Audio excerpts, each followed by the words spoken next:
Hallelujah. Amen. Amen. Amen. Amen. Hallelujah. Amen. Praise the Hallelujah. Lord. Praise Praise the Lord. ಎಷ್ಟು ಮಂದಿ ಸಂತೋಷವಾಗಿದ್ರಿ ದೇವರ ವಾಕ್ಯವನ್ನ ಕೇಳಲಿಕ್ಕೆ? ಎಲ್ಲರೂ ಅದಾವ್ರಿ. ಎಲ್ಲರೂ ಸಂತೋಷವಾಗಿ ಇದ್ದೀರಾ? ಓಕೆ, ನಾನು ಮೊದಲು ಹೇಳ್ತೀನಿ, ಹಾ. ಎಲ್ಲರಿಗೂ ಹೇಳ್ತಾ ಇದ್ದೀನಿ, ದೇವರ ವಾಕ್ಯವನ್ನ ಕೇಳುವಾಗ ಗಮನವಿಟ್ಟು ಕೇಳುವುದಾದರೆ ನಿಮ್ಮ ಜೀವನದಲ್ಲಿ ದೊಡ್ಡ ಕಾರ್ಯವನ್ನ ದೇವರು ಮಾಡ್ಲಿಕ್ಕೆ ಇಟ್ಟಿದ್ದಾನೆ. Amen. ಮತ್ತೆ ದೇವರ ವಾಕ್ಯವನ್ನ ಹೇಳುವಾಗ ಇದರಿಗೆ ಯಾರು ಮಾತನಾಡ್ಲಿಕ್ಕೆ ಹೋಗ್ಬೇಡ್ರಿ. ಯಾಕಂದ್ರೆ ನನ್ನ ಕೂಡ ಮಾತನಾಡುವುದಿಲ್ಲ, ನೀವು ಯೇಸು ಸ್ವಾಮಿಗೆ ವಿರುದ್ಧವಾಗಿ ಮಾತನಾಡ್ತೀರಿ. ಒಂದು Hallelujah. ಓಕೆ, ಇವತ್ತು ಅಪೊಸ್ತಲರು ಪ್ರಾರ್ಥನೆ ಮಾಡುವಾಗ ಒಂದು ಅಪೊಸ್ತಲರಲ್ಲಿ ಪ್ರಾರ್ಥನೆ ಮಾಡುವಾಗ ಯಾವ ತರ ಬೆಂಕಿ ಇಳಿತೋ ಆ ಬೆಂಕಿ ನಮ್ಮಲ್ಲಿ ಬರ್ಬೇಕೋ ಬೇಡ? ಬರ್ಬೇಕ್ರಿ. ಬರ್ಬೇಕಾದ್ರೆ ಏನ್ ಮಾಡ್ಬೇಕು? ಒಂದು ವಚನ ಓದಿಕೊಳ್ಳೋಣ ನನ್ನ ಪ್ರಿಯರೇ. ಅಪೊಸ್ತಲರ ಕೃತ್ಯಗಳು 2ನೇ ಅಧ್ಯಾಯ 3ನೇ ವಚನವನ್ನ ಸ್ವಲ್ಪ ಧ್ಯಾನ ಮಾಡಿಕೊಡೋಣ. ಯಾರಾದ್ರೂ ಓದಿ. ಮತ್ತೆ ಹಿಂದಿದೊಳಗ ಫೇರಿತು ಕುಕ್ಕಾಂ 2ರಾ ಅಧ್ಯಾಯ 3ರಾ ವಚನ. ಹಿಂದಿ ಯಾರಲ್ಲ, ಕನ್ನಡದಾಗ ಓದಬೇಕು. ಗಾಯತ್ರಿ ಓದು. ಹಿಂದಿದಲ್ಲ ಎಷ್ಟು ವರ್ಷ ಇವತ್ರಿ? ಹೋದ್ರಿ.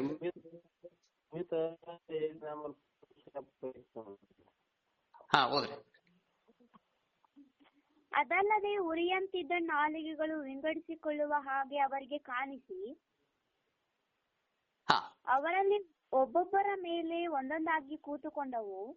ಹಾ, ಆಗ ಅವರೆಲ್ಲರೂ ಪವಿತ್ರಾತ್ಮ ಭರಿತರಾಗಿ ಆ ಆತ್ಮ ತಮ್ಮ ತಮಗೆ ನುಡಿಯುವ ಶಕ್ತಿಯನ್ನು ಕೊಡುವ ಪ್ರಕಾರ ಬೇರೆ ಬೇರೆ ಭಾಷೆಗಳನ್ನು ಮಾತಾಡುವುದಕ್ಕೆ ಪ್ರಾರಂಭಿಸಿದರು. ಸಾಕು. Praise the Lord. Praise the Lord. ನೋಡ್ರಿ, ಇಲ್ಲಿ ಉರಿಯುತ್ತಿರುವ ನಾಲಿಗೆ ಅಂದ್ರೆ ಏನು? ನಮ್ಮ ನಾಲಿಗೆ ಬೆಂಕಿ ಆಗ್ತಾ ಇದೆ. ಯಾವಾಗ? ದೇವರ ಪ್ರಾರ್ಥನೆ ಮಾಡುವಾಗ ನನ್ನ ನಾಲಿಗೆಗಳು ಬೆಂಕಿ ಬರ್ತಾ ಇದೆ ಇಲ್ಲ, ನಾವು ಪರೀಕ್ಷೆ ಮಾಡ್ತಾ ಇದ್ದೀವಿ. ಏನಿಲ್ಲ, ಮಾಡ್ತಾ ಇದ್ದೇವ್ರಿ. ಆ ಪರೀಕ್ಷೆ ಮಾಡ್ತಾ ಇರುವಾಗಾದ್ರೆ ನಮ್ಮ ನಾಲಿಗೆಯಿಂದ ಏನ್ ಮಾಡ್ತಾ ಇದ್ದೇವೆ? ನಾವು ಕೆಟ್ಟ ನುಡಿಗಳನ್ನ ಮಾತಾಡ್ತೇವೆ. ಜ್ಞಾನೋಕ್ತಿ 18ನೇ ಅಧ್ಯಾಯ 21ನೇ ವಚನವನ್ನ ಓದಿಕೊಳ್ಳಿ. ನೋಡಿ, ನಿಮ್ಮ ನಾಲಿಗೆಯಲ್ಲಿ ಮರಣ ಮತ್ತು ಶಕ್ತಿ ಜೀವನವನ್ನ ದೇವರು ಅಲ್ಲಿ ಕೊಟ್ಟಿದ್ದಾರೆ. ಓದಿ. ಜೀವ ಮರಣಗಳು ನಾಲಿಗೆಯ ವಶ, ಹಾ, ವಚನ ಪ್ರಿಯರು ಅದರ ಫಲವನ್ನು ಅನುಭವಿಸುವರು. ವಚನ ಪ್ರಿಯೋ ಆತನ ಫಲವನ್ನ ಅನುಭವಿಸರು. ಫಲವನ್ನಂದ್ರೆ ಆರೋಗ್ಯ ಕೊಡುವರು, ಅಭಿವೃದ್ಧಿ, ಮಹಿಮೆ, ಪ್ರಭಾವ, ಆತನ ಶಕ್ತಿ ನಮ್ಮಲ್ಲಿ ಬರ್ತದೆ. ನನ್ನ ಪ್ರಿಯರೇ, ಇವತ್ತು ನಮ್ಮ ನಾಲಿಗೆ ಯಾರು ಮಾತಾಡ್ತಾ ಇದ್ರೆ? ನಮ್ಮ ನಾಲಿಗೆ ಕೆಟ್ಟದ್ದಕ್ಕಾಗಿ ಬಳಸ್ತಾ ಇದ್ದೇವೆ ನನ್ನ ಪ್ರಿಯರೇ, ಹೌದಾ? ಆ ಕೆಟ್ಟದ್ದಕ್ಕಾಗಿ ಬಳಸುವುದಾದ್ರೆ ದೇವರು ನಮ್ಮಲ್ಲಿ ಬರ್ತಾನ? ಇಲ್ಲ. ಮತ್ತೆ ನಾವು ದೇವರನ್ನ ಹೇಗೆ ಅಂಗೀಕಾರ ಮಾಡಬೇಕಾಗಿದೆ?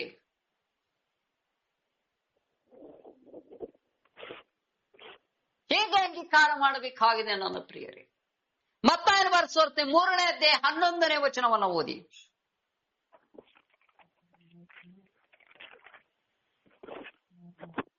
ನಾನಂತೂ ನಿಮ್ಮ ಮನಸ್ಸು ತಿರುಗಿಕೊಳ್ಳಬೇಕೆಂಬುದಕ್ಕೆ ನಮಗೆ ನೀರಿನಲ್ಲಿ ಸ್ನಾನ ಮಾಡಿಸುತ್ತೇನೆ. ಆದರೆ ನನ್ನ ಹಿಂದೆ ಬರುವವನು ನನಗಿಂತ ಶಕ್ತನು, ಆತನ ಕೆರಗಳನ್ನು ಹೊರಲಿಕ್ಕೂ ನಾನು ಯೋಗ್ಯನಲ್ಲ. ಆತನು ಪವಿತ್ರಾತ್ಮನಲ್ಲಿಯೂ ಬೆಂಕಿಯಲ್ಲಿಯೂ ನಿಮಗೆ ಸ್ನಾನ ಮಾಡಿಸುವನು. ಸಾಕು. ನೋಡ್ರಿ, ಇಲ್ಲಿ ಯೋಹಾನನು ಹೇಳ್ತಾನೆ, ಅವನ ಕೆರೆಗಳು ಮೆಟ್ಲಿಕ್ಕೂ ನಾನು ಯೋಗ್ಯನಲ್ಲ ಅಂತ ಹೇಳ್ತಾನೆ.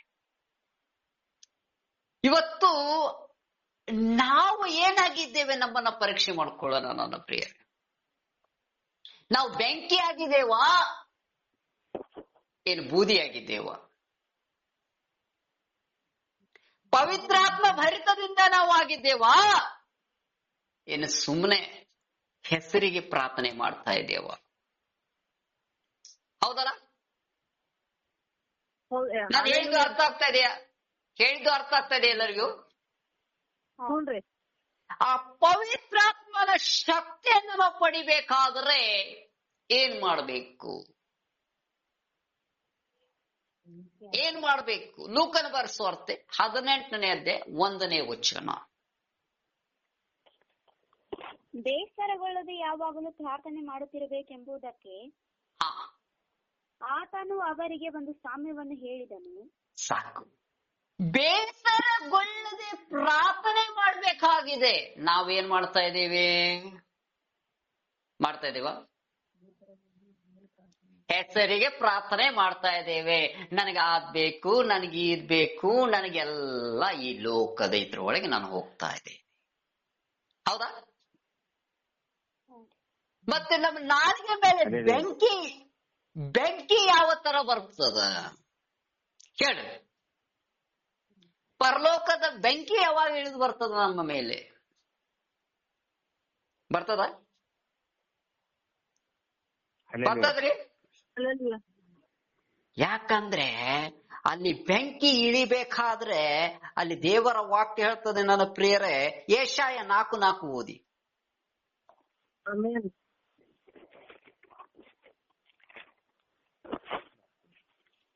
ಆಗ ಕರ್ತನಾದ ಯೆಹೋವನು ನ್ಯಾಯ ತೀರ್ಪಿನ ಆತ್ಮದಿಂದಲೂ ದಹಿಸುವ ಆತ್ಮದಿಂದಲೂ ಚೀಯೋನಿನ ಸ್ತ್ರೀಯರ ಕಲ್ಮಶವನ್ನು ಯೆರೂಸಲೇಮಿನ ಮಧ್ಯದಲ್ಲಿನ ರಕ್ತವನ್ನು ತೊಳೆದು ಬಿಟ್ಟ ಮೇಲೆ ಸಾಕು.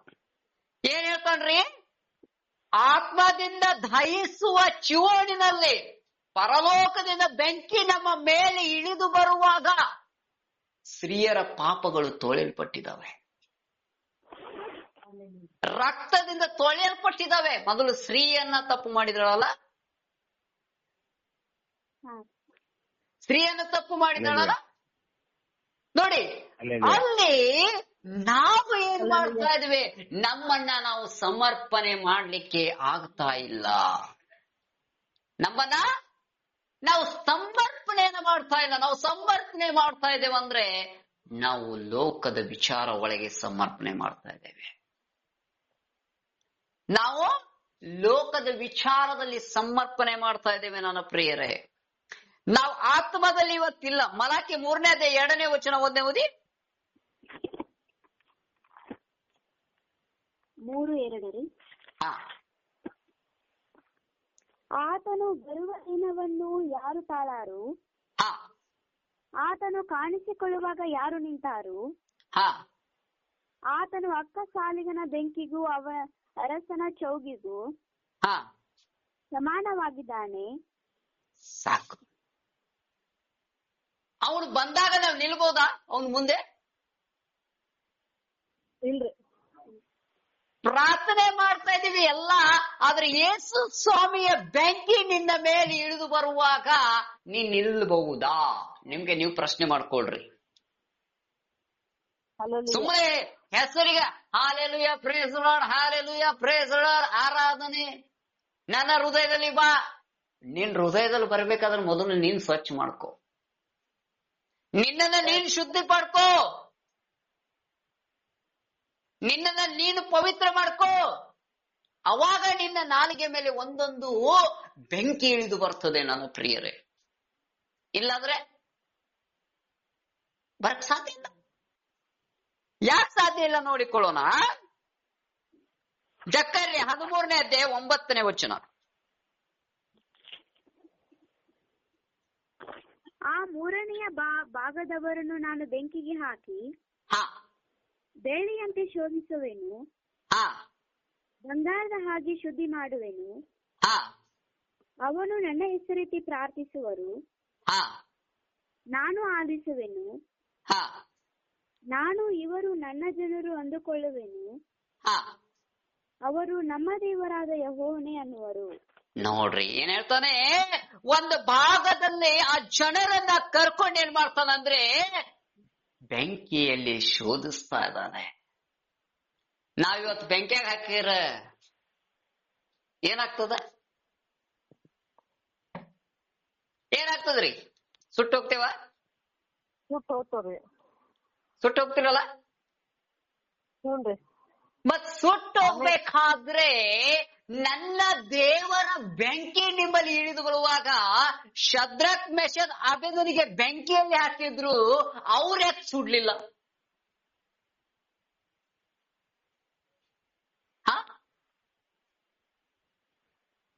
ಅವ್ರ್ಯಾಕ್ ಸುಡ್ಲಿಲ್ರಿ? ಅವ್ರ ಏನ್ ಮಾಡಿದ್ರಂದ್ರೆ ಸಂಪೂರ್ಣವಾಗಿ ದೇವರ ಮೇಲೆ ನಂಬಿಕೆ ಇಟ್ಟಿದ್ರು. ಕೇಳಿಸ್ತಾ ಇದೆಯಾ ಅನ್ನೋದು? ಸಂಪೂರ್ಣವಾಗಿ ದೇವರ ಮೇಲೆ ನಂಬಿಕೆ ಇಟ್ಟಿದ್ರು. ಆ ನಂಬಿಕೆ ಅವರು ಕಳ್ಕೊಂಡಿಲ್ಲ. ಇವತ್ ನಾವೇನು ಕಳ್ಕೊತಾ ಇದೀವಿ? ನನ್ ದೇವ್ರ ಪ್ರಾರ್ಥನೆ ಕೇಳ್ತಾ ಇದಾನ? ಇಲ್ಲ. ನಾನು ಬೆಂಕಿ ಆಗ್ಲಿಕ್ಕೆ ಯೋಗ್ಯತೆ, ನನ್ನ ಬೆಂಕಿ ಆಗ್ಲಿಕ್ಕೆ ಯೋಗ್ಯತೆ ನೀವೇನೋ ಇಲ್ಲೋ, ನೀವು ಪರೀಕ್ಷೆ ಮಾಡ್ಕೊಳ್ರಿ ನನ್ನ ಪ್ರಿಯರೇ. ಬೆಂಕಿ ಅಂದರೆ ಏನು? ಅಪೊಸ್ತಲರ ಕೃತ್ಯಗಳು 3ನೇ ಅಧ್ಯಾಯ 1ನೇ ವಚನವನ್ನ ಓದಿ. ಒಂದಾನೊಂದು ದಿವಸ ಪೇತ್ರ ಯೋಹಾನರು ಮಧ್ಯಾಹ್ನದ ಮೇಲೆ 3 ಗಂಟೆಗೆ ನಡೆಯತಕ್ಕ ಪ್ರಾರ್ಥನೆಗಾಗಿ ದೇವಾಲಯಕ್ಕೆ ಹೋಗುತ್ತಿರಲು ಹುಟ್ಟು ಕುಂಟನಾಗಿದ್ದ ಒಬ್ಬ ಮನುಷ್ಯನನ್ನು ಯಾರೋ ಹೊತ್ತುಕೊಂಡು ಬಂದರು. ದೇವಾಲಯದೊಳಕ್ಕೆ ಹೋಗುವುದರಿಂದ ಭಿಕ್ಷೆ ಬೇಡುವುದಕ್ಕಾಗಿ ಅವನನ್ನು ದೇವಾಲಯದ ಸುಂದರ ದ್ವಾರವೆಂಬ ಬಾಗಿಲಿನಲ್ಲಿ ದಿನಾಲೂ ಕೂಡಿಸುತ್ತಿದ್ದರು. ಅವನು ದೇವಾಲಯದೊಳಕ್ಕೆ ಹೋಗುತ್ತಿರಲು ಪೇತ್ರ ಯೋಹಾನರನ್ನು ಕಂಡು ಭಿಕ್ಷಾ ಕೊಡಬೇಕು ಎಂದು ಕೇಳಲು ಪೇತ್ರ ಯೋಹಾನರಿಬ್ಬರು ಅವನನ್ನು ದೃಷ್ಟಿಸಿ ನೋಡಿದರು. ಪೇತ್ರನು ನಮ್ಮನ್ನು ನೋಡು ಅಂದನು. ಅವನು ಅವರಿಂದ ಏನಾದರೂ ದೊರಕಿತೆಂದು ನಿರೀಕ್ಷಿಸಿ ಅವರನ್ನು ಲಕ್ಷ್ಯ ಬಿಟ್ಟು ನೋಡಿದನು. ಆಗ ಪೇತ್ರನು, ಬೆಳ್ಳಿ ಬಂಗಾರವಂತೂ ನನ್ನಲ್ಲಿಲ್ಲ, ನನ್ನಲ್ಲಿರುವುದನ್ನು ನಿನಗೆ ಕೊಡುತ್ತೇನೆ. ನಜರೇತಿನ ಯೇಸು ಹೆಸರಿನಲ್ಲೇ ಎದ್ದು ನಡೆದಾಡು ಎಂದು ಹೇಳಿ ಸಾಕು. Praise the Lord. ಇಲ್ಲಿ ಮಹತ್ವವಾಗಿದೆ. ಯೋಹಾನ ಮತ್ತು ಪೇತ್ರನು ಒಂದು ದೇವಾಲಯಕ್ಕೆ ಹೋಗ್ತಾ ಇದ್ರು ಪ್ರಾರ್ಥನೆ ಮಾಡ್ಲಿಕ್ಕೆ. ಆ ದೇವಾಲಯದಲ್ಲಿ ಒಬ್ಬ ಭಿಕ್ಷುಕವನ್ನ ಕೂತಿದ್ದನು. ಆ ಭಿಕ್ಷುಕ ಏನ್ ಮಾಡ್ತಾ ಇದ್ದಾನೆ? ಇವರ ಕಡೆಯಿಂದ ಏನಾದ್ರೆ ನನಗೆ ಸಿಗ್ತದ ಇಲ್ಲ ಅಂತ ನೋಡ್ತಾ ಇದ್ದಾನೆ. ಆದ್ರೆ ಪೇತ್ರ ಯೋಹಾನನನ್ನು ದೃಷ್ಟಿಸಿ ನೋಡುವಾಗ ಪೇತ್ರ ಯೋಹಾನನಲ್ಲಿ ಬೆಂಕಿ ಇತ್ತು. ಆ ಬೆಂಕಿ ಯಾವುದಂದ್ರೆ ಯೇಸುವಿನ ಆತ್ಮ. Praise the Lord. ಯೇಸುವಿನ ಆತ್ಮ, ಯೇಸುವಿನ ಬೆಂಕಿ. ಪೇತ್ರ ಯೋಹಾನನನ್ನು ದೃಷ್ಟಿಸಿ ನೋಡುವಾಗ ನನ್ನಲ್ಲಿ ಬೆಳ್ಳಿ ಬಂಗಾರ ಇಲ್ಲ, ನನ್ನಲ್ಲಿ ಒಂದಿದೆ. ಯಾವುದದು? ಯೇಸುವಿನ ಹೆಸರಿನಲ್ಲಿ ಎದ್ದು ನಡಿ. Praise the Lord. ಆ ಬೆಂಕಿ ನಿನ್ನಲ್ಲಿರುವುದಾದರೆ, ನನ್ನಲ್ಲಿರುವುದಾದರೆ, ಪರಲೋಕದ ಬೆಂಕಿ ನಿನ್ನಲ್ಲಿ ಇರುವಾಗ ಇಡೀ ಲೋಕದಲ್ಲಿ ನಿನ್ನನ್ನು ಯಾರು ಹಿಡಿಲಿಕ್ಕೆ ಸಾಧ್ಯವಿಲ್ಲ. ಹಿಡಿಬೋದಾ? ಇಲ್ರಿ. ಯಾಕಂದ್ರೆ ಪರಲೋಕದ ಬೆಂಕಿ ನನ್ನಲ್ಲಿ ಬೇಕು. ಆ ಪರಲೋಕದ ಬೆಂಕಿ ನಿನ್ನಲ್ಲಿ ಇರುವಾಗ ನೀನು ಅಭಿಷೇಕವುಳ್ಳ ದೇವರಾಗಿದೆ. ಕೀರ್ತನೆ 105 15ನೇ ವಚನ. ಕೀರ್ತನೆ 105 15ನೇ ವಚನ.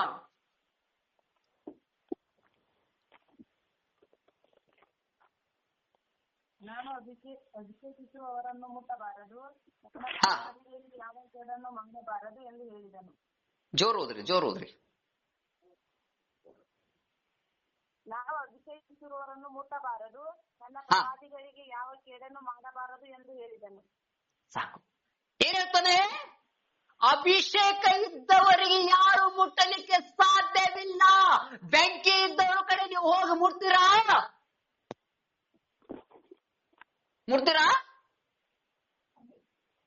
ಕೇಳ್ತಾ ಇದೆಯಾ? ಆ ಬೆಂಕಿ ಎಲ್ಲಿರ್ತದ ಅಲ್ಲಿ ಹೋಗಿ ಬೆಂಕಿ ಕೈಯಾಗ ಹಾಕ್ತೀರಾ? ಇಲ್ರಿ. ಯಾಕಾಗಲ್ಲ? ಸುಟ್ಟೋಗ್ತಾರೆ. ಅದೇ ನೀನು ನಾನು ಬೆಂಕಿ ಆಗುವುದಾದ್ರೆ ನಿನ್ನನ್ನ ಮುಟ್ಟಿದರೆ ಆ ಜನರು ಸುಟ್ಟೋಗ್ತಾರೆ ನನ್ನ ಪ್ರಿಯರೇ. Praise the Lord. Praise the Lord. Hallelujah. ಯಾಕಂದ್ರೆ ಆ ಬೆಂಕಿ ಯಾರಾಗಬೇಕು ಆಗಿದೆ? ಆ ಬೆಂಕಿ ಯೇಸು ಆಗಿದ್ದಾರೆ. ಒಂದು ವಚನ ಓದಿಕೊಳ್ಳೋಣ. ಇಬ್ರಿಯ 12ನೇ ಅಧ್ಯಾಯ 29ನೇ ವಚನ.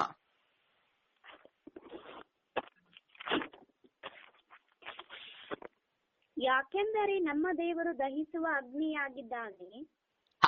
ಸಾಕು. ಏನೆಂದರೆ ನಮ್ಮ ದೇವರು ಏನಾಗಿದ್ದಾರೆ? ದಹಿಸುವ ಅಗ್ನಿಯಾಗಿದ್ದಾರೆ, ದಹಿಸುವ ಬೆಂಕಿಯಾಗಿದ್ದಾರೆ, ದಹಿಸುವ ಆತ್ಮವಾಗಿದ್ದಾರೆ. ಆ ಬೆಂಕಿ ನಮ್ಮಲ್ಲಿ ಇದೆಯಾ ಎನ್ನ ಪರೀಕ್ಷೆ ಮಾಡ್ಕೊಂಡಿದ್ದೀವಾ? ಯಾರಾದ್ರೂ ಮಾಡ್ಕೊಂಡಿದ್ದೀವಾ ನೋಡಿ ಪರೀಕ್ಷೆ. ನಾವು ಪ್ರಾರ್ಥನೆ ಮಾಡ್ಲಿಕ್ಕೆ ಹೋಗ್ತೀವಿ, ನಾವು ಕ್ರೈಸ್ತರಂತ ಹೇಳ್ತಾ ಇದೀವಿ, ನಾವು ಯೇಸು ಸ್ವಾಮಿ ಮಕ್ಕಳಂತ ಹೇಳ್ತಾ ಇದೀವಿ. ನಮ್ಮ ಮನೆಯಲ್ಲಾಗಲಿ ನಮ್ಮ ಹೊರಗಿನ ಕುಟುಂಬದಲ್ಲಾಗಲಿ ಹೊರಗೆ ಹೋಗ್ತೇವಿ, ಅಲ್ಲಿ ಒಬ್ಬ ಜನ ಮಲ್ಕೊಂಡಿರ್ತಾರೆ, ಆರೋಗ್ಯ ತಪ್ಪಿರ್ತದೆ. ಆದ್ರೆ ನಾವು ಹೇಳ್ತಾ ಇಲ್ಲ, ನಾವು ಪ್ರಾರ್ಥನೆ ಮಾಡ್ತೇವ್ರಿ, ಯೇಸು ಸ್ವಾಮಿ ಗುಣ ಮಾಡ್ತಾನೆ ಅಂತ ಹೇಳ್ತೇವ? ಹೋಗಿ ನಮ್ಮಲ್ಲಿ ನಮಗೆ ನಂಬಿಕೆ ಇಲ್ಲ, ನಾವೇನ್ ಹೇಳ್ತೀವಿ? ಹೌದಾ? ಕೇಳ್ತಾ ಇದೀಯಾ? ನಮ್ಮಲ್ಲಿ ನಮಗೆ ನಂಬಿಕೆ ಇಲ್ಲ, ಮತ್ತೊಬ್ಬರಿಗೆ ನಾವು ಏನ್ ಹೇಳ್ತಾ ಇದ್ದೀವಿ? ಮತ್ತೊಬ್ಬರಿಗೆ ನಾವು ಏನ್ ಪ್ರಾರ್ಥನೆ ಮಾಡ್ತಾ ಇದ್ದೀವಿ? ಹಲ್ಲೆಲೂಯಾ. ನಿನ್ನ ನಂಬಿಕೆ ಏನಾಗಿರ್ಬೇಕು? ಯೇಸು ನನ್ನ ಜೊತೆಯಲ್ಲಿದ್ದಾನೆ, ಬೆಂಕಿ ನನ್ನ ಜೊತೆಯಲ್ಲಿದೆ, ಅಭಿಷೇಕ ನನ್ನ ಜೊತೆಯಲ್ಲಿದೆ, ಆತ್ಮ ನನ್ನ ಜೊತೆಯಲ್ಲಿದೆ, ಅದನ್ನ ನನ್ನನ್ನು ನಡ್ಕೊಂಡು ಹೋಗ್ತಾ ಇದ್ದಾರೆ. ಅದು ನನ್ನಲ್ಲಿ ಬರ್ಬೇಕು ನನ್ನ ಪ್ರಿಯರೇ, ಅದು ನನ್ನಲ್ಲಿ ಬರ್ಬೇಕು. ಆ ಬೆಂಕಿ ಯಾವುದಪ್ಪ? ವಿಮೋಚನೆ ಕಾಂಡ 24ನೇ ಅಧ್ಯಾಯ 17ನೇ ವಚನ ಓದಿ. ಯಾವ್ದ್ರಿ? ವಿಮೋಚನೆ ಕಾಂಡ 24ನೇ ಅಧ್ಯಾಯ 17ನೇ ವಚನ. ಮೋಶೆಗೆ ದೇವರೇನು ಬೆಂಕಿ ಕೊಟ್ಟರು ನೋಡ್ರಿ ಅಲ್ಲಿ. ಯೆಹೋವನ ತೇಜಸ್ಸು ಬೆಟ್ಟದ ಶಿಖರದ ಮೇಲೆ ಪ್ರಜ್ವಲಿಸುವ ಬೆಂಕಿ ಯೋಪಾದಿಯಲ್ಲಿ ಇಸ್ರಾಯೇಲರಿಗೆ ಕಾಣಿಸಿತು. ಮೋಶೆ ಆ ಮೇಘದೊಳಗೆ ಪ್ರವೇಶಿಸಿ ಬೆಟ್ಟವನ್ನೇರಿದನು. ಅವನು ಆ ಬೆಟ್ಟದಲ್ಲಿ ಹಗಲಿರುಳು 40 ದಿವಸ ಇದ್ದನು. ಸಾಕು. ಮೋಶೆಗೆ ದೇವರೇನಾದ್ರು ಬೆಟ್ಟದ ಮೇಲೆ ಶಿಖರದಲ್ಲಿ ನಿಲ್ಲುವಾಗ ಅಲ್ಲಿ ಬೆಂಕಿ ಕಾಣಿಸಿತ್ತು.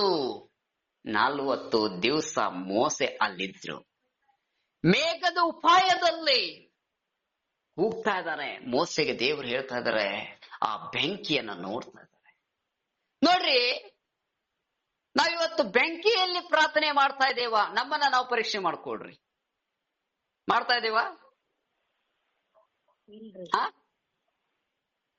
ಬೆಂಕಿ ಅಂದ್ರೆ ಏನು? What is the fire? ಇವತ್ತು ಬೆಂಕಿ ಅಂದ್ರೆ ಏನು?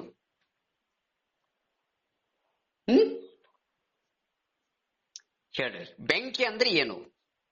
ದೇವರ ವಾಕ್ಯ. ದೇವರ ವಾಕ್ಯ. ಇಬ್ರಿಯ 12ನೇ ಅಧ್ಯಾಯ 18ನೇ ವಚನ ಓದಿ.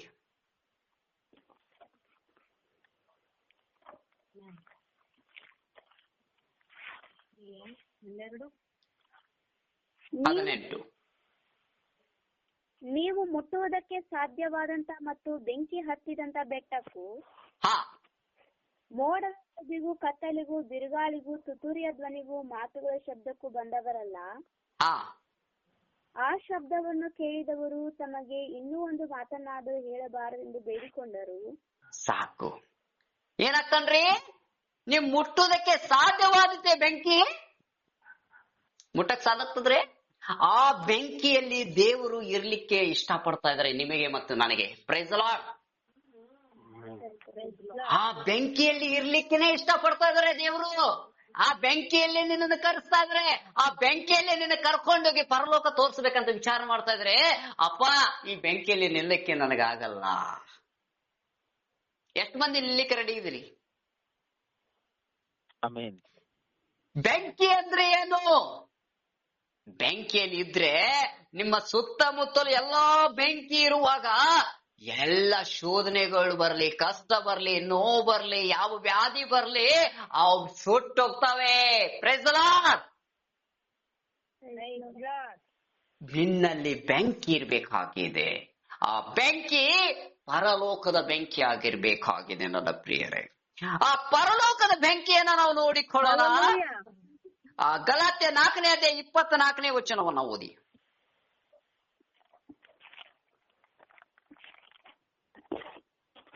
ಈ ಸಂಗತಿಗಳು ಉಪಮಾನವಾಗಿವೆ. ಹೇಗೆಂದರೆ ಆ ಇಬ್ಬರು ಸ್ತ್ರೀಯರು 2 ಒಡಂಬಡಿಕೆಗಳೇ. ಒಂದು ಒಡಂಬಡಿಕೆ ಸೀನಾಯಿ ಪರ್ವತದಿಂದ ಉತ್ಪನ್ನವಾಗಿ ದಾಸತ್ವದಲ್ಲಿರಬೇಕಾದ ಮಕ್ಕಳನ್ನು ಇರುವಂತದ್ದು. ಅದೇ ಹಾಗರ್ ಅಂದರೆ ಅದರ ಸ್ಥಾನದಲ್ಲಿರುವ ಸೀನಾಯಿ ಪರ್ವತ. ಅವಳು ಈಗಿನ ಯೆರೂಸಲೇಮ್ ಎಂಬುವಳಿಗೆ ಸರಿ ಬೀಳುತ್ತಾಳೆ. ಯೆರೂಸಲೇಮ್ ಅಂದ್ರೆ ಏನಂದ್ರೆ ಇವತ್ತು ಬೆಂಕಿಯಲ್ಲಿ ಅವರು ಸೀನಾಯಿ ಬೆಟ್ಟದಲ್ಲಿ ಆ ಪರ್ವತದಲ್ಲಿ ನಾವು ನೋಡ್ತಾ ಇದ್ದೇವೆ. ಅಲ್ಲಿ ಬೆಂಕಿ ನಮ್ಮನ್ನು ಪ್ರಜ್ವಲಿಸ್ತಾ ಇದೆ ನನ್ನ ಪ್ರಿಯರೇ. ಸೀನಾಯಿ ಬೆಟ್ಟದಲ್ಲಿ ಪ್ರಾರ್ಥನೆ ಮಾಡುವಾಗ ಅಲ್ಲಿ ಬೆಂಕಿ ಪ್ರಜ್ವಲಿಸ್ತಾ ಇದೆ. ನಮ್ಮ ಪ್ರಾರ್ಥನೆ ಯಾವ ತರ ಇರ್ಬೇಕಂದ್ರೆ ಆ ಬೆಂಕಿಯ ಉಪಾಧಿಯಲ್ಲಿ ಉರಿತಾ ಇರ್ಬೇಕು. ಏನಾಗ್ಬೇಕ್ರಿ?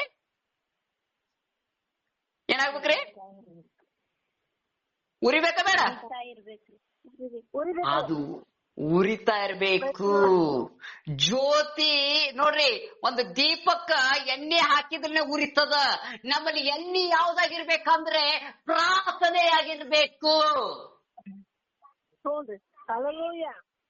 ಪ್ರಾರ್ಥನೆ ಎಷ್ಟು ಮಾಡುತ್ತೀರೋ ಅಷ್ಟು ಅದು ಬೆಂಕಿ ಬಗ ಬಗ ಬಗ ಬಗ ಬಗ ಬಗ ಉರಿತದ. ಪ್ರಾರ್ಥನೆ ಇಲ್ಲಂದ್ರೆ ಉರಿಬಹುದ? ಅದು ಉರಿಬಹುದಾ? ಕೇಳ್ತಾ ಇದೆಯಾ? ಉರಿಬೇಕಾದ್ರೆ ನೀವೇನ್ ಮಾಡ್ತಾ ಇದ್ದೀರಿ?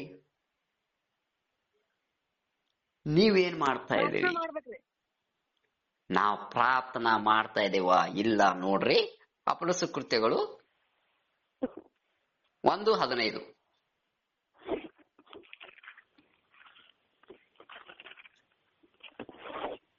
ಆ ದಿವಸಗಳಲ್ಲಿ ಸುಮಾರು 120 ಮಂದಿ ಸಹೋದರರು ಕೂಡಿ ಬಂದಿರಲಾಗಿ ಪೇತ್ರನು ಅವರ ಮಧ್ಯದಲ್ಲಿ ನಿಂತು ಹೀಗಂದನು, ಸಹೋದರರೇ, ಯೇಸುವನ್ನು ಹಿಡಿದುಕೊಂಡವರಿಗೆ ದಾರಿ ತೋರಿಸಿದ ಯೂದನ ವಿಷಯವಾಗಿ ಪವಿತ್ರಾತ್ಮನು ದಾವೀದನ ಬಾಯಿಂದ ಮೊದಲನೇ ಹೇಳಿಸಿದ ಶಾಸ್ತ್ರವಚನವು ನೆರವೇರುವುದು ಅವಶ್ಯವಾಗಿತ್ತು.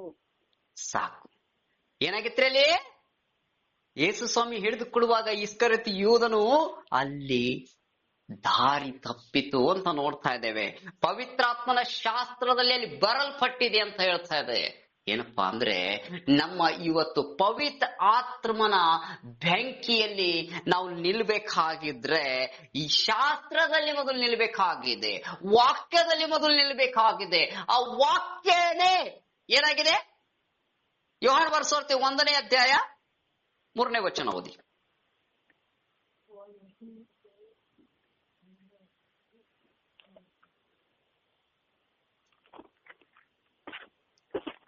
ಆತನ ಮೂಲಕವಾಗಿ ಸಮಸ್ತ ಉಂಟಾಯಿತು. ಉಂಟಾಗಿರುವ ವಸ್ತುಗಳಲ್ಲಿ ಆತನಿಲ್ಲದೆ ಒಂದಾದರೂ ಉಂಟಾಗಲಿಲ್ಲ. ಸಾಕ್ರಿ. ಏನ್ರಿ? ಆತನಿಲ್ಲದೆ ಯಾವ ವಸ್ತುಗಳು ಕೂಡ ಉಂಟಾಗಲಿಲ್ಲ. ಆಮೆನ್. ಆಮೆನ್. ಯಾಕಂದ್ರೆ ಅಲ್ಲಿ ಬೆಂಕಿಯಲ್ಲಿ ಕೂಡ ಯೇಸು ಸ್ವಾಮಿ ಇದ್ದಾನೆ, ನಿನ್ನಲ್ಲಿ ಕೂಡ ಯೇಸು ಸ್ವಾಮಿ ಇದ್ದಾನೆ. ನೀನ್ ಎಲ್ಲಿ ನಿಲ್ಲುವಾಗ ಅಲ್ಲಿ ಯೇಸು ಸ್ವಾಮಿ ಇದ್ದಾನೆ. ನೀನು ಮಾಡುವ ಪ್ರಾರ್ಥನೆಯಲ್ಲಿ ಯೇಸು ಸ್ವಾಮಿ ಇದ್ದಾನೆ. ನೀನು ಹೋಗುವಾಗ ಯೇಸು ಸ್ವಾಮಿ ಇದ್ದಾನೆ. ನಿನ್ನನ್ನ ದಾರಿ ತೋರಿಸಲಿಕ್ಕೆ ಯೇಸು ಸ್ವಾಮಿ ಇದ್ದಾನೆ. ನಿನ್ನ ಜೊತೆ ಯಾರ್ ಬೇಕಾದ್ರೆ ಒಂದು ಬೆಂಕಿ ಅಭಿಷೇಕವನ್ನು ಹೊಂದ್ಕೋಬೇಕಾಗಿದೆ. ಆ ಬೆಂಕಿ ಅಭಿಷೇಕ ಹೆಸರೇ ಯೇಸು ಸ್ವಾಮಿಯ ಹೆಸರಾಗಿದೆ ನನ್ನ ಪ್ರಿಯರೇ. ಯೇಸು ಸ್ವಾಮಿಯ ಹೆಸರಾಗಿದೆ. ಆ ಹೆಸರಿನಲ್ಲಿಯೇ ಬೆಂಕಿ ಇದೆ. ಆ ಹೆಸರಿನಲ್ಲಿಯೇ ಪ್ರಜ್ವಲಿಸ್ತಾ ಇದೆ ನನ್ನ ಪ್ರಿಯರೇ. ಅದೇ ಯೋಹಾನ ಬರೆಸುವಾರ್ತೆ 1ನೇ ಅಧ್ಯಾಯ 18ನೇ ವಚನ ಓದಿ. ದೇವರನ್ನು ಯಾರು ಎಂದು ಕಂಡಿಲ್ಲ. ಯಾವನು ಏಕಪುತ್ರನು ಸ್ವಂತ ದೇವರು ಆಗಿದ್ದು ತಂದೆಯ ಎದೆಯಲ್ಲಿ ಇದ್ದಾನೋ ಆತನೇ ತಿಳಿಯಪಡಿಸಿದನು. ಸಾಕು. ಏನ್ ಹೇಳ್ತಾನೆ? ದೇವರನ್ನು ಯಾರು ಕಂಡಿಲ್ಲ, ಆದ್ರೆ ದೇವರ ವಾಕ್ಯವು ನಿನ್ನ ಕೈಯಲ್ಲಿದೆ. ಅದೇ ದೇವರ ನಿನ್ನಲ್ಲಿದ್ದಾನೆ ಇಲ್ಲೋ ನೀವು ಪರೀಕ್ಷೆ ಮಾಡ್ಕೊಳ್ಳಿ. ದೇವರ ವಾಕ್ಯ ನಿನ್ನಲ್ಲಿದೆ, ನೀ ಅದನ್ನ ಪರೀಕ್ಷೆ ಮಾಡ್ತಾ ಇದೀಯಾ? ಇಲ್ಲ. ಮಾಡ್ತಾ ಇದೇವಾ? ಮಾಡ್ತಾ ಇದೇವ್ರಿ? ಯಾಕೋಬ 1:21 ಓದಿ.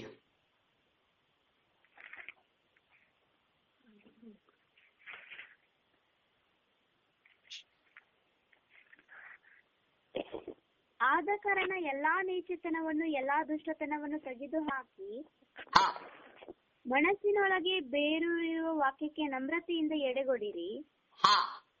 ಅದು ನಿಮ್ಮ ಆತ್ಮಗಳನ್ನು ರಕ್ಷಿಸುವುದಕ್ಕೆ ಸಾಮರ್ಥ್ಯವುಳ್ಳದಾಗಿದೆ.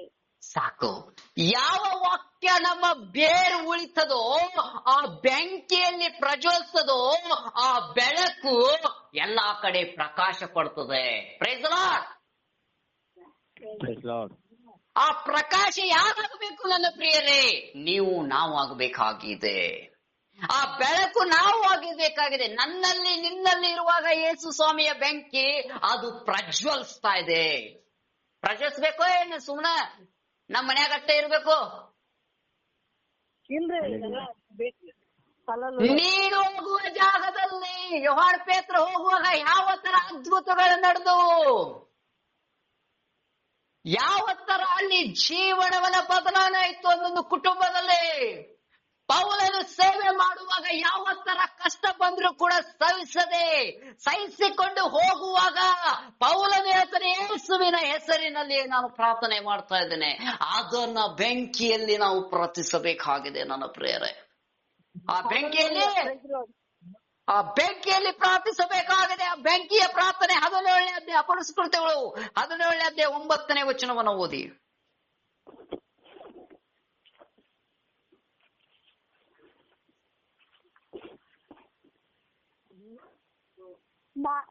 ಯಾಸೋನ್ ಮೊದಲಾದವರಿಂದ ಹೊಣೆ ತೆಗೆದುಕೊಂಡರು.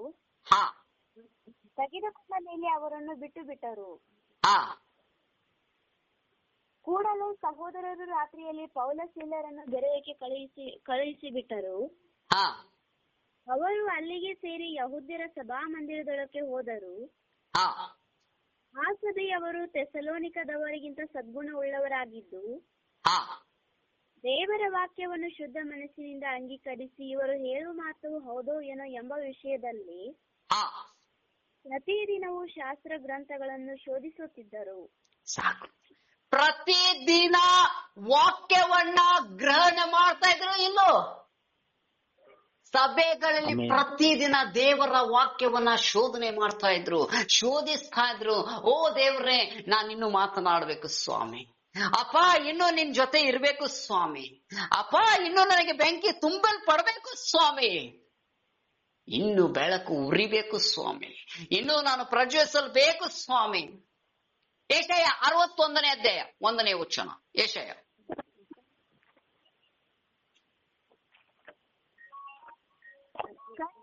ಯೆಹೋವನ ಆತ್ಮವು ನನ್ನ ಮೇಲೆ ಇದೆ.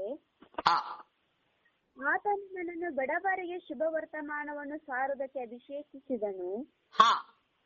ಮನಮುರಿದವರನ್ನು ಕಟ್ಟಿ ವಾಸಿ ಮಾಡುವುದಕ್ಕೂ, ಸೆರೆಯವರಿಗೆ ಬಿಡುಗಡೆಯಾದದನ್ನು, ಬಂದಿಗಳಿಗೆ ಕದ ತೆರೆಯುವುದನ್ನು ಪ್ರಸಿದ್ಧಿ ಪಡಿಸುವುದಕ್ಕೂ ಯೆಹೋವನು ನೇಮಿಸಿರುವ ಶುಭ ವರ್ಷ. ನೋಡ್ರಿ ಏನ್ ಹೇಳ್ತಾನ್ರಿ? ಯೇಸುಸ್ವಾಮಿ ಹೇಳ್ತಾನೆ, ಕರ್ತನಾದ ಯೆಹೋವನ ಆತ್ಮವು ನನ್ನಲ್ಲಿದೆ. ಈಗ ನಮ್ಮಲ್ಲಿ ಇದೆಯಾ? ನಮ್ಮನ್ನ ನಾವು ಪರೀಕ್ಷೆ ಮಾಡ್ಕೊಳ್ರಿ. ಇದೆಯಾ? ಇದೇ ರೀ. ಆ ಆತ್ಮಗೋಸ್ಕರ ನಾವು ಪ್ರಯಾಸ ಪಡ್ಬೇಕೋ ಬೇಡ? ಪ್ರಯಾಸ ಪಡ್ಬೇಕಾದ್ರೆ ಏನ್ ಮಾಡ್ಬೇಕು ನೋಡ್ರಿ. ಏನ್ ಮಾಡ್ಬೇಕು ಪ್ರಯಾಸ ಪಡ್ಬೇಕಾದ್ರೆ? ಅದೇ ಯೆಶಾಯ 11:2 ಓದಮ್ಮ.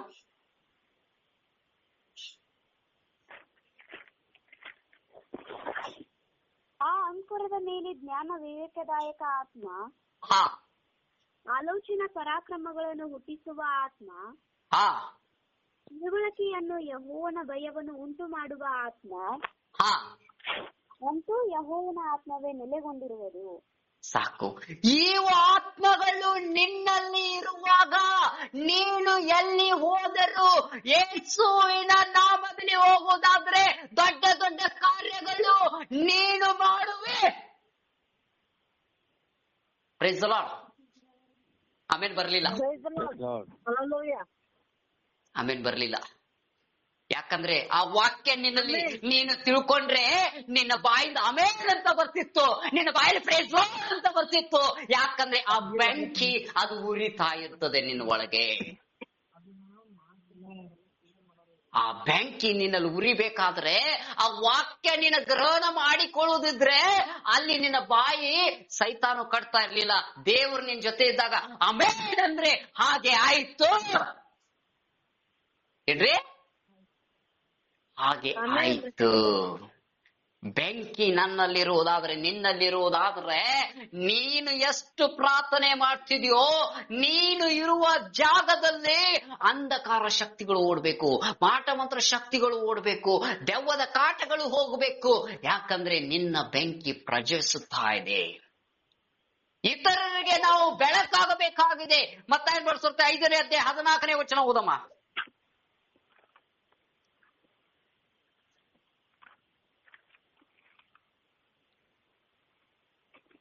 ನೀವು ಲೋಕಕ್ಕೆ ಬೆಳಕಾಗಿದ್ದೀರಿ. ಗುಡ್ಡದ ಮೇಲೆ ಕಟ್ಟುವ ಊರು ಮರೆಯಾಗಲಾರದು. ದೀಪವನ್ನು ಹಚ್ಚಿಸಿ ಕೂಗದಂತಿಡುವುದಿಲ್ಲ, ದೀಪಸ್ತಂಭದ ಮೇಲೆ ಇಡುತ್ತಾರಷ್ಟೇ. ಆಗ ಮನೆಯಲ್ಲಿರುವವರೆಲ್ಲರಿಗೂ ಬೆಳಕು ಕೊಡುವುದು. ಸಾಕು. ನೀನು ಮೊದಲು ದೇವರಲ್ಲಿ ಅಭಿಷೇಕವುಳ್ಳರಾದರೆ ನಿನ್ನ ಮನೆಯವರು, ನಿನ್ನ ಕುಟುಂಬದವರು, ನಿನ್ನ ಊರಲ್ಲಿ, ನಿನ್ನ ಹಳ್ಳಿ ಪಳ್ಳಿಗಳಲ್ಲಿ, ನೀನು ದೇಶಗಳಲ್ಲಿ ವಿದೇಶಗಳಲ್ಲಿ ಹೋಗಿ ಆ ಬೆಂಕಿ ಪ್ರಜ್ವಲಿಸ್ತದೆ. ಆಮೆನ್,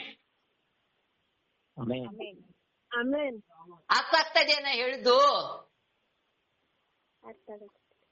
ಆ ಬೆಂಕಿ ನಿಮ್ಮಿಂದ ಒಂದು ಕಿಡಿ ನೋಡ್ರಿ, ಒಂದ್ ಮಾತೆಸ್ ತಗೊಂಡ್ ಒಂದ್ ಕಿಡಿ ಹಚ್ಚಿದ್ರಂದ್ರ ಬೆಂಕಿ ಒಂದ್ ಕಡೆ ಹತ್ತದ ಏನ್ ಎಲ್ಲಾ ಕಡೆ ಹತ್ತದ?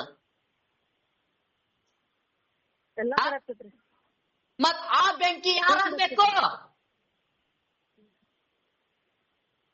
ಆ ಬೆಂಕಿ ಯಾರಾಗ್ಬೇಕು? ನಾನು ನೀನಾಗ್ಬೇಕು. ಆ ಬೆಂಕಿ ದೇವರಾಗಬೇಕು, ಲೋಕ ಕಡಿಪಡಿಗೆ ನಾವ್ ಆಗ್ಬೇಕು. ಲೋಕದ ಬೆಂಕಿ ಒಳಗ ದೇವ್ರು ತುಂಬಿಸ್ತಾನ, ಬೆಂಕಿ ನಮ್ಮ ಒಳಗ ತುಂಬಿಸ್ತಾನ. ನಾ ಹೋಗುವ ಜಾಗದಲ್ಲಿ ಅಲ್ಲಿ ಹೇಳ್ತಾನ ಆ ಬೆಂಕಿ ದೇವ್ರು ನಮ್ಮ ಮುಖಾಂತರ ಹಚ್ತಾನ. Price the lord.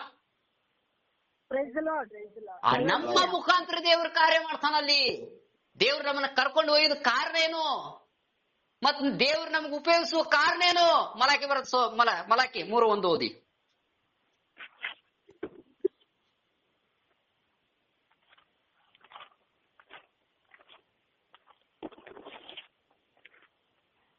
ಇಗೋ ನನ್ನ ದೂತನನ್ನು ಕಳುಹಿಸುತ್ತೇನೆ, ಆತನು ನನ್ನ ಕಾರ್ಯವನ್ನು ಸರಿ ಮಾಡುವನು. ನೀವು ಹಂಬಲಿಸುವ ಕರ್ತನು ತನ್ನ ಆಲಯಕ್ಕೆ ಪಕ್ಕನೆ ಬರುವನು.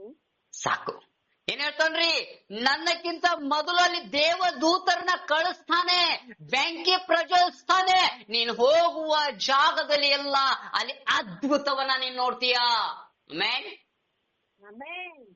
ನೀನು ಹೋಗುವ ಜಾಗದಲ್ಲಿ, ನೀನು ಕಾಲಿಡುವ ಜಾಗದಲ್ಲಿ ಅದ್ಭುತ ನೋಡ್ತಾ ಇದೀಯಾ. ಯೆಹೋಶುವ ಗ್ರಂಥ 1ನೇ ಅಧ್ಯಾಯ 5ನೇ ವಚನ ಓದಿ. ಯೆಹೋಶುವ ಗ್ರಂಥ 1ನೇ ಅಧ್ಯಾಯ 5ನೇ ವಚನ.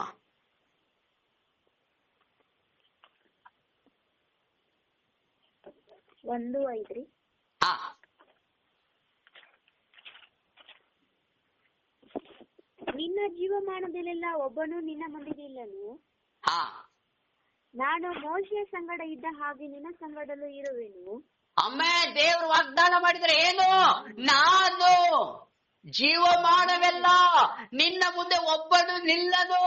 ಬೆಂಕಿ ಮುಂದೆ ಯಾರಾದ್ರೂ ನಿಲ್ಬೋದಾ? ಮೋಸೆ ಮುಂದೆ ಯಾರಾದ್ರೂ ನಿಂತಿದ್ರ? ಮೋಸೆ ಸಂಗಡಿ ಇದ್ದ ದೇವರು ನಿನ್ನ ಸಂಗಡ ನನ್ನ ಸಂಗಡ ಇದ್ದಾರೆ. ಆಮೆನ್. ಅದು ನಿನ್ನ ಸಂಗಡ ನನ್ನ ಸಂಗಡ ಇದ್ದಾರೆ.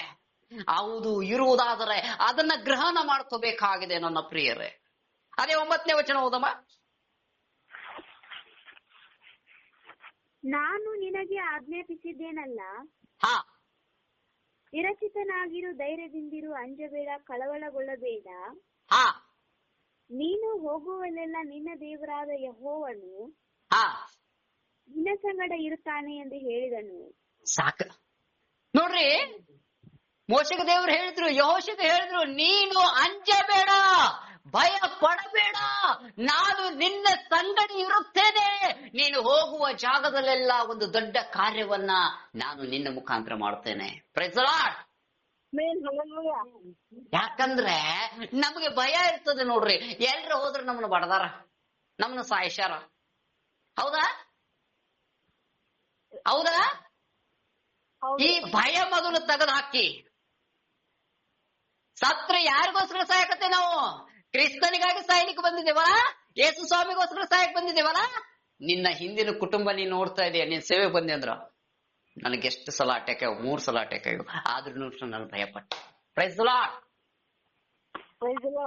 ಯಾಕಂದ್ರೆ ಪೌಲಿಗೆ ಎಷ್ಟು ಬಡದ್ರು, ಎಷ್ಟು ಹಿಂಸೆ ಮಾಡಿದ್ರು, ದೋಣಿಗಳ ಹಡಗಳನ್ನು ಮುಳುಗಿ ಹೋದು, ಎಷ್ಟೋ ರಾತ್ರಿಯಲ್ಲಿ ಅವ್ರ ನೀರಲ್ಲಿ ಬರ್ಲಿಕ್ಕಾಗ್ಲಿಲ್ಲ. ಅಂತ ಪರಿಸ್ಥಿತಿಗಳಲ್ಲಿ ನಮ್ಗೆ ಅಂತದಾಗಿದ್ಯಾ? ಚಾಟಿ ಇಟ್ಟು ಶೆರೆ ಮೇಲೆ ಹಾಕಿದ್ರು, ನಮ್ಗೆ ಅಂತದಾಗಿದ್ಯಾ? ನಮ್ಗೊಂದ್ ಸ್ವಲ್ಪ ಶೋಧನೆ ಬಂದ್ರೆ ದೇವ್ರು ಎಲ್ಲಿದಾನೋ, ದೇವ್ರು ಎಲ್ಲಿದಾನ? ಇಷ್ಟು ಪ್ರಾರ್ಥನೆ ಮಾಡತ್ತೀವಿ, ಉತ್ತರ ಬರ್ತಾ ಇಲ್ಲ ಪಾಸ್ಟರ್.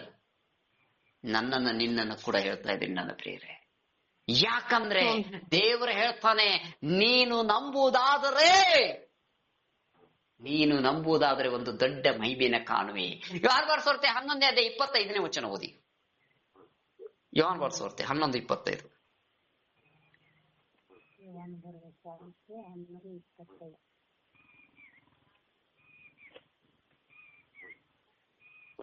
ಯೇಸು ಆಕೆಗೆ, ನಾನೇ ಪುನರುತ್ಥಾನವೂ ಜೀವವೂ ಆಗಿದ್ದೇನೆ. ನನ್ನನ್ನು ನಂಬುವವನು ಸತ್ತರೂ ಬದುಕುವನು, ಮತ್ತು ಬದುಕುತ್ತಾ ನನ್ನನ್ನು ನಂಬುವ ಪ್ರತಿಯೊಬ್ಬನು ಎಂದಿಗೂ ಸಾಯುವುದಿಲ್ಲ.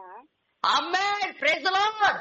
ಯೇಸು ಸ್ವಾಮಿ ಹೆಸರಿನಲ್ಲಿ ನೀನು ಹೋಗುವಾಗ, ನೀನು ನಿಲ್ಲುವಾಗ ಅವನು ಹೇಳ್ತಾನೆ, ನಾನೇ ಪುನರುತ್ಥಾನವೂ ನಾನೇ ಜೀವವಾಗಿದ್ದೇನೆ, ನನ್ನನ್ನು ನಂಬುವನು ಎಂದಿಗೂ ಸಾವು ಕಾಣುವುದಿಲ್ಲ. ಹಲ್ಲೆಲೂಯಾ. Praise the Lord. ಮತ್ತೆ ನಾವ್ಯಾಕೆ ಭಯ ಪಡ್ಬೇಕ್ರಿ ಸಾವಿಗೆ?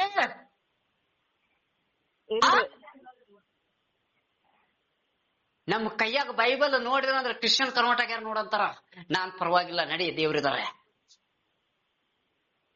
ನೀನು ದೇವ್ರ ಹೇಳ್ತಾನೆ, ಮಗನೇ ಭಯ ಪಡಬೇಡ, ನಾನ್ ನಿನ್ನೊಂದಿಗಿದ್ದೇನೆ, ನಾನು ನಿನ್ನೊಂದಿಗಿದ್ದೇನೆ. ಎಸ್ ಸ್ವಾಮಿ ಹೇಳಿದ್ರು. ಅಲ್ಲೇ 32ನೇ ವಚನ ಓದಮ್ಮ. 11:32. 32.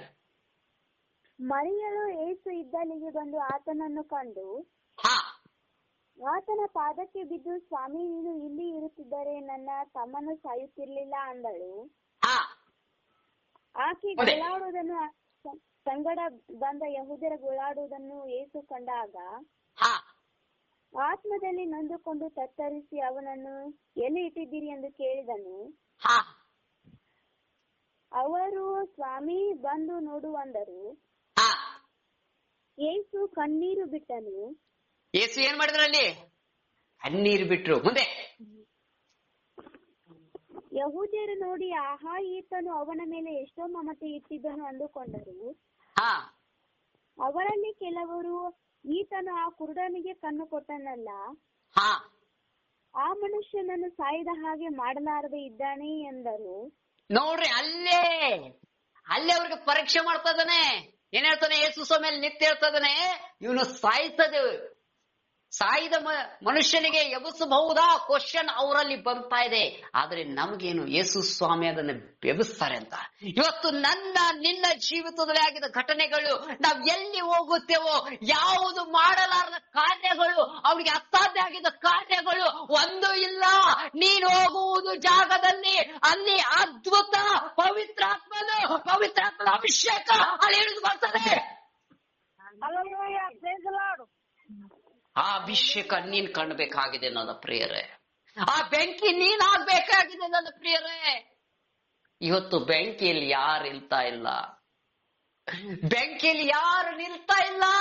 ದಾನಿಯೇಲ ಗ್ರಂಥ 9ನೇ ಅಧ್ಯಾಯ 10ನೇ ವಚನ ಓದಿ.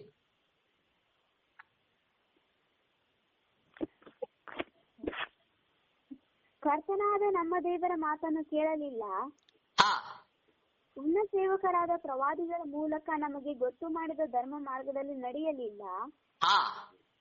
ಇಸ್ರಾಯೇಲ್ಯರೆಲ್ಲರೂ ನಿನ್ನ ಧರ್ಮ ಪ್ರಮಾಣವನ್ನು ಮೀರಿ ನಿನ್ನ ಮಾತನ್ನು ಕೇಳಲೊಲ್ಲದೆ ಒಯ್ಯಾಗಿ ಹೋದರು. ಮುಂದೆ ಏನೇನ್ ಬರ್ತದ ನೋಡ್ರಲ್ಲಿ. ಆದ ಕಾರಣ ನಿನ್ನ ಶಾಪದ ಕೇಡುಗಳು ದೇವ ಸೇವಕನಾದ ಮೋಶೆ ಧರ್ಮಶಾಸ್ತ್ರದಲ್ಲಿ ನೀನು ಆಣೆಯಿಟ್ಟು ಪ್ರಕಟಿಸಿದ ವಿಪತ್ತುಗಳು ನಮ್ಮ ಮೇಲೆ ಸುರಿಯಲ್ಪಟ್ಟಿವೆ. ಸಾಕು. ಏನ್ ಹೇಳ್ತಾಳ್ರಿ, ಇವತ್ತು ಒಬ್ರು ಸೇವಕರಾಗಲೇ ಒಂದು ವಾಕ್ಯಗಳನ್ನು ಹೇಳುವಾಗ ಅಲ್ಲಿ ದೇವರ ಆತ್ಮವನ್ನು ಹೇಳ್ತಿರುವಾಗ ಆ ವಾಕ್ಯವು ನಿನ್ನ ಹೃದಯದಲ್ಲಿ ಹಲ್ಲುಗಂಟಾಗಿರ್ಬೇಕು. ಆ ಹಲ್ಲುಗಂಟಾಗಿರುವ ಅಭಿಷೇಕ, ಆ ದೇವರ ವಾಕ್ಯ ನಿನ್ನ ವಾಕ್ಯದಲ್ಲಿ ಇರುವುದಾದರೆ, ನಿನ್ನ ಹೃದಯದಲ್ಲಿ ಇರುವುದಾದರೆ, ನಿನ್ನ ಬಾಯಲ್ಲಿ ಹೇಳುವಾಗ, ನೀನು ನಂಬಿಕೊಂಡು ಹೇಳುವಾಗ ನಿನಗೆ ದೊಡ್ಡ ಅದ್ಭುತ, ರಕ್ಷಣೆ ಎಲ್ಲವನ್ನ ದೇವರು ಕೊಡಲಿಕ್ಕೆ ಸಾಧ್ಯವಾಗಿದ್ದಾರೆ. ರೋಮ 10ನೇ ಅಧ್ಯಾಯ 11ನೇ ವಚನ ಹೋದ್ರಿ. 10 ಹೋದ್ರಿ. ಇಲ್ಲ 10, 9 ಹೋದ್ರಿ. 9ರಿಂದ 10 ಹೋದ್ರಿ. ಹೇಳ್ತದ 10ನೇ ಅಧ್ಯಾಯ 9, 10. ಯೇಸುವನ್ನೇ ಕರ್ತನೆಂದು ಬಾಯಿಂದ ಅರಿಕೆ ಮಾಡಿಕೊಂಡು ದೇವರು ಆತನನ್ನು ಸತ್ತವರೊಳಗಿಂದ ಎಬ್ಬಿಸಿದನೆಂದು ಹೃದಯದಿಂದ ನಂಬಿದರೆ ನಿನಗೆ ರಕ್ಷಣೆಯಾಗುವುದು ಎಂಬುದೇ. ಏನ್ ಹೇಳ್ತಾನ್ರಿ, ನಿನ್ನ ಬಾಯಿಂದ ನಂಬಿದರೆ, ಬಾಯಿಂದ ಅರಕೆ ಮಾಡುವುದಾದ್ರೆ ನಿನ್ನ ಬಾಯಿ ಒಳಗಿನ ಬೆಂಕಿ ಹೊರಗೆ ಬರ್ತದೆ, ಬೆಂಕಿ ಜ್ವಾಲೆ ಆಗ್ತದೆ, ಉರಿತದೆ. ಆ ಉರಿಯುವಾಗ ನಮ್ಗೆ ಏನಾಗ್ತದ್ರಿ, ರಕ್ಷಣೆ ಎಂಬ ಕವಚವನ್ನ ನಮ್ಮ ಮೇಲೆ ಬರ್ತದೆ ಪ್ರಿಯರೇ. ಆಮೇಲೆ ಆ ಕವಚವನ್ನ ನಾವು ತಗೋಬೇಕಾಗಿದೆ. ಆ ರಕ್ಷಣಾ ಕವಚಗಳು ಏನಂತವೆ? ಎಫೆಸ್ಯ 6ನೇ ಅಧ್ಯಾಯ 11ನೇ ವಚನ ಓದಿ. ಕವಚಗಳು ಯಾವ ನೋಡ್ರಿ ಅಲ್ಲಿ.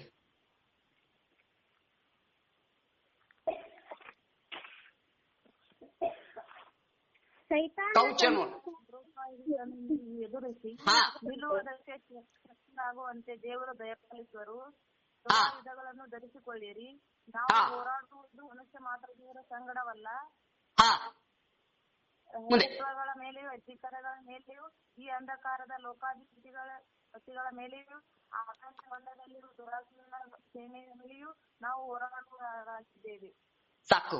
ಏನ್ರಿ, ಎಲ್ಲ ಸೈತಾನನ ತಂತ್ರಗಳನ್ನು ಮುರಿಲಿಕ್ಕೆ ನಾವು ಶಕ್ತರಾಗಬೇಕಾದ್ರೆ ರಾಜತ್ವಗಳ ಮೇಲೆಯೂ, ಅಧಿಕಾರಗಳ ಮೇಲೆಯೂ, ಅಂಧಕಾರದ ಲೋಕಾಪತಿಗಳ ಮೇಲೆಯೂ, ಆಕಾಶದ ಮಂಡಲಗಳ ಮೇಲೆಯೂ ನಿಮ್ಮಲ್ಲಿ ಅದು ಶಕ್ತಿ ಯಾವುದಿದ್ರೆ, ಅದು ಯೇಸುವಿನ ಬೆಂಕಿ ನಿನ್ನಲ್ಲಿರುವುದಾದ್ರೆ ಆ ಸೈತಾನನು ಹೊಡೆದು ಓಡಿ ಹೋಗುತ್ತಾನೆ. ಆಮೆನ್. ಆಮೆನ್. ಸೈತಾನು ಅಲ್ಲಿ ನಿಲ್ಲಿಕ್ಕೆ ಸಾಧ್ಯವಿಲ್ಲ. ಮಾಟ ಮಂತ್ರ ಅಲ್ಲಿ ನಿಲ್ಲಿಕ್ಕೆ ಸಾಧ್ಯವಿಲ್ಲ. ಗಾಳಿ ಪಿಶಾಚಿ ಅಲ್ಲಿ ನಿಲ್ಲಿಕ್ಕೆ ಸಾಧ್ಯವಿಲ್ಲ. ನೀನು ಸರಿಯಾಗಿ ಅದು ದಾರಿಯಿಂದ ಹಾದು ಹೋಗುವುದಾದ್ರೆ, ನಿನ್ನಲ್ಲಿ ಬೆಂಕಿ ಇರುವುದಾದ್ರೆ ಮಾಟ ಮಂತ್ರಗಳು ಓಡಿ ಹೋಗ್ತವೆ, ಗಾಳಿ ಪಿಶಾಚಿಗಳು ಓಡಿ ಹೋಗ್ತವೆ, ದೆವ್ವಗಳು ಓಡಿ ಹೋಗ್ತವೆ, ಅಂಧಕಾರ ಶಕ್ತಿಗಳು ಓಡಿ ಹೋಗ್ತವೆ. ಎಲ್ಲ ನಿನ್ ಮುಂದೆ ಅಂಟು ಬೀಳ್ತವೆ.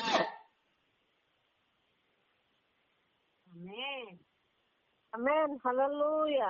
ನೀನ್ ಬೆಂಕಿ ಆಗುವುದಾದ್ರೆ, ನೀನ್ ಬೆಂಕಿ ಆಗ್ಲಿಲ್ಲದ್ರೆ ಆಗಲ್ಲ. ಮೊದಲು ನೀನ್ ಬೆಂಕಿ ಆಗ್ಬೇಕು. ದಹಿಸುವ ಬೆಂಕಿ ಆಗ್ಬೇಕಾದ್ರೆ ನಾವು ಏನ್ ಮಾಡ್ಬೇಕು? ಲೂಕನ ಸುವಾರ್ತೆ 13ನೇ ಅಧ್ಯಾಯ 19ನೇ ವಚನ ಓದಿ.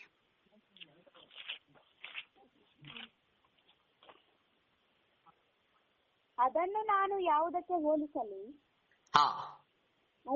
ಅದು ಸಾಸಿವೆ ಕಾಳಿಗೆ ಹೋಲಿಕೆಯಾಗಿದೆ. ಸಾಕು. ನೋಡ್ರಿ, ನಿಮ್ಮ ನಂಬಿಕೆ ಎಲ್ಲಿರ್ಬೇಕು? ಒಂದು ಸಾಸಿವೆ ಕಾಳಷ್ಟು ನಂಬಿಕೆ ಇದ್ದರೆ ಏನಾಗ್ತದೆ? ಬೆಂಕಿ ಉರಿತದಲ್ಲ, ಬೆಂಕಿ ಪ್ರಜ್ವಲಿಸ್ತದಲ್ಲ, ವಾಕ್ಯ ಕಾರ್ಯ ಮಾಡ್ತದಲ್ಲ. ಅದ್ಭುತಗಳು ನಿನ್ನ ಕಣ್ಣಾರೆ ನೋಡ್ತೀರಾ? ಆಗ್ತೈತ್ರಿ. ಆಮೇನ್. ನಿನ್ನ ಸಾಸನೆ ಕಾಳು. ಅದೇ ಮತ್ತೇನ್ ಬರ್ಸೋತೆ 17ನೇ ಅಧ್ಯಾಯ 21ನೇ ವಚನ.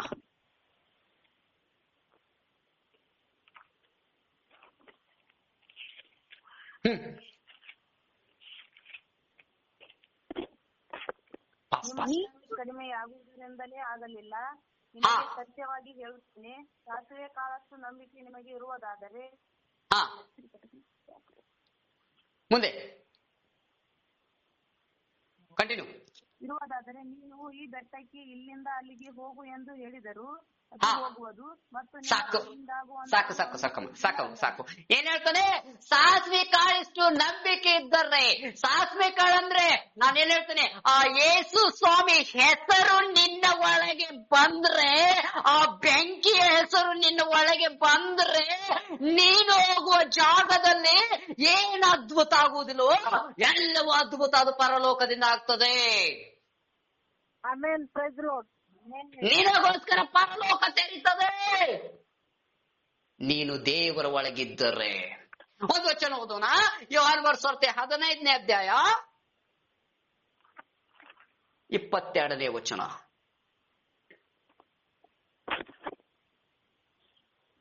ನಾನು ಬಂದು ಅವರ ಕೂಡ ಮಾತಾಡದಿದ್ದರೆ ಅವನಿಗೆ ಪಾಪವೂ ಇರುತ್ತಿದ್ದಿಲ್ಲ. ಆದರೆ ಅವರು ಮಾಡಿದ ಪಾಪಕ್ಕಾಗಿ ಅವರಿಗೆ ಈಗ ನೆವವಿಲ್ಲ. ಸಾಕು. ನಮ್ಮಲ್ಲಿ ಪಾಪವಿದ್ರೆ ಬೆಂಕಿ ಬರ್ತದ? ಬರ್ತದ್ರಿ? ಮತ್ ಪಾಪ ಮೊದಲು ಇಟ್ಕೊಂಡು ಬೆಂಕಿ ಬಾ ಬೆಂಕಿ ಬಾ ಅಪ್ಪ ನನ್ ನೋಡು, ನನ್ನ ವಾಕ್ಯ ಹೃದಯದಲ್ಲಿ ಬಾ, ಬರ್ತದ? ಹೇಳ್ರಿ. ಯಾಜಕಾಂಡ 20ನೇ ಅಧ್ಯಾಯ 7ನೇ ವಚನ ಓದಿ. ಯಾಜಕಾಂಡ 20ನೇ ಅಧ್ಯಾಯ 7ನೇ ವಚನ. Thank you Jesus.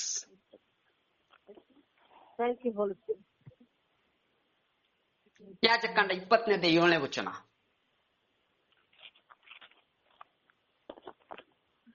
ನಾನು ನಿಮ್ಮ ದೇವರಾದ ಯೆಹೋವನಾಗಿರುವುದರಿಂದ ಮುಂದೆ ನೀವು ನನ್ನವರಾಗಿ ಪರಿಶುದ್ಧರಾಗಬೇಕು, ನನ್ನ ಆಜ್ಞೆಗಳನ್ನು ಅನುಸರಿಸಿ ನಡೆಯಬೇಕು, ನಾನು ನಿಮ್ಮನ್ನು ಪರಿಶುದ್ಧ ಜನವಾಗುವಂತೆ ಮಾಡುವನು. ಸಾಕು. ಏನ್ ಹೇಳ್ತಾನೆ? ನಾನು ಪರಿಶುದ್ಧರಾಗಿರೋ ಪ್ರಕಾರ ನೀನು ಪರಿಶುದ್ಧರಾಗಬೇಕು. ನೀನು ಪರಿಶುದ್ಧ ಆದ್ರೆ ನೀನು ಹೋಗುವ ಜಾಗದಲ್ಲಿ ಅಲ್ಲಿ ಪರಿಶುದ್ಧತೆ ಕಾಣಲ್ಪಡ್ತದೆ. ಆಮೇಲೆ ಬರ್ಲಿಲ್ಲ. ನೀನ್ ಪರಿಶುದ್ಧ ಆಗ್ಬೇಕಾಗಿದೆ ಮೊದಲು. ಆ ಪರಿಶುದ್ಧತೆ ಎಲ್ಲಿ ಕಾಣ್ಬೇಕಾಗಿದೆ ನನ್ನ ಪ್ರಿಯರೇ? ದೇವರ ವಾಕ್ಯದಲ್ಲಿ. ಯೋಹಾನ ಬರೆದ 16ನೇ ಅಧ್ಯಾಯ 24ನೇ ವಚನ.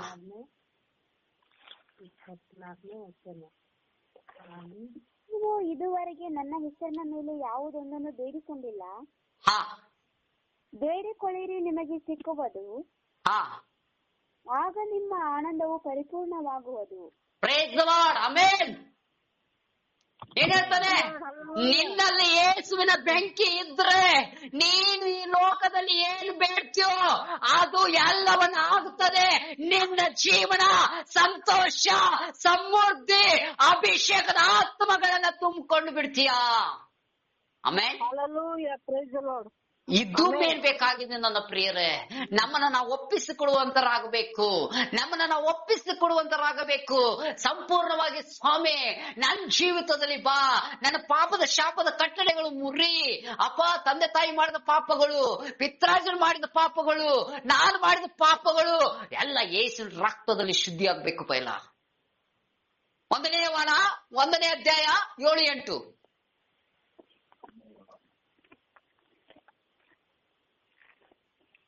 1ನೇ ಯೋಹಾನ ಬರೆದ ಪತ್ರಿಕೆ 1ನೇ ಅಧ್ಯಾಯ 7-8. ಆತನು ಬೆಳಕಿನಲ್ಲಿರುವಂತೆಯೇ ನಾವು ಬೆಳಕಿನಲ್ಲಿ ನಡೆದರೆ ನಾವು ಒಬ್ಬರ ಸಂಗಡಲ್ಲೊಬ್ಬರು ಅನ್ಯೋನ್ಯತೆಯಲ್ಲಿದ್ದೇವೆ. ಮತ್ತು ಆತನ ಮಗನಾದ ಯೇಸುವಿನ ರಕ್ತವು ಸಕಲ ಪಾಪಗಳನ್ನು ನಿವಾರಣೆ ಮಾಡಿ. ಸಾಕು. ಏನಾಗ್ತದ್ರಿ? ನಾವೆಲ್ಲವನ್ನ ದೇವರಲ್ಲಿ ಅನ್ನನತಿ ಇಟ್ಕೊಂಡು ನಮ್ಮ ಪಾಪಗಳನ್ನ ಒಪ್ಪಿಕೊಂಡು ದೇವರ ಮುಂದೆ ಹೇಳುವುದಾದ್ರೆ, ಯೇಸು ಸ್ವಾಮಿ ಆತನ ರಕ್ತದಿಂದ ನಿನ್ನ ಪಾಪಗಳನ್ನ ತೊಳೆದು, ನಿನ್ನ ಕುಟುಂಬದ ಪಾಪಗಳನ್ನು ತೊಳೆದು, ನಿನ್ನ ಪಿತೃ ಮಾಡಿದ ಪಾಪಗಳನ್ನು ತೊಳೆದು ಅವನು ಶುದ್ಧಿ ಮಾಡಿ ನಿನ್ನ ಮನೆಯಲ್ಲಿ, ನಿನ್ನ ಕುಟುಂಬದಲ್ಲಿ, ನಿನ್ನ ಊರಲ್ಲಿ, ನಿನ್ನ ನಿಲ್ಲುವ ಜಾಗದಲ್ಲಿ ಅಲ್ಲಿ ಬೆಂಕಿ ಪ್ರಜ್ವಲಿಸುತ್ತಾನೆ. ಅಲ್ಲಿ ಬೆಂಕಿ ಪ್ರಜ್ವಲಿಸ್ತಾನೆ. ಯಾವಾಗ? ನಿನ್ನಲ್ಲಿದೆ, ಅದು ನಿನ್ನಲ್ಲಿದೆ. ಅದೇ ರೋಮ 10